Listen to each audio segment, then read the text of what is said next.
रोजानिख्रुइ बांसिन 6500 सुबुङा जोंनि हान्जायाव जइन जादों आरो बिथांमोनखौ जों बरायदों। बिटिआर ओनसोलाव 3 बोसोरनिख्रुइ बांसिन सरकार सामलायनायनि उनाव दिनै गासैबो हारि माहारिनि रायजो राजाफ्रा बुजि मोनदों जे इउपिपिएल हान्जाया बेवहाय गोजोन आरो खौसेथिनि थाखायनो फैदों आरो जौगानायनि खामानि मावनोनो फैदों आरो बयबो रायजो राजाखौ लानानै आवगायलांनो थाखायनो माखासे खामानि मावदों आरो अलरेडि माखासे जेंनाफ्रा सुस्रांजाबाय।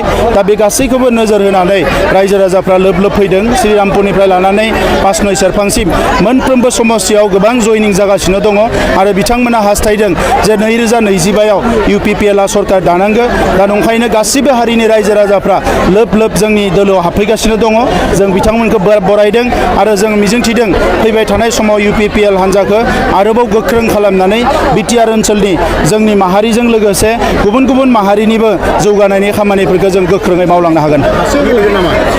बिनि थासारिया फैयाखै, उनाव रायलायगोन। जिहेतु जोंहा केन्द्रआव इउपिपिएल बिजेपिनि सरकार दङ, राज्योआवबो इउपिपिएल बिजेपिनि सरकार दङ आरो काउन्सिलावबो इउपिपिएल बिजेपिनि सरकार दङ। दा नंखायनो बेबायदि थासारिया फैयोबा उनाव जोङो बिजेपिजों रायलायगोन आरो आसामनि चिफ मिनिस्टार बिथांजों रायलायगोन आरो जोंनि हान्जायावबो रायलायगोन। दल संगठनफोरखौ रायलायनानै इयुनाव जोङो थांखि लागोन। Thank you.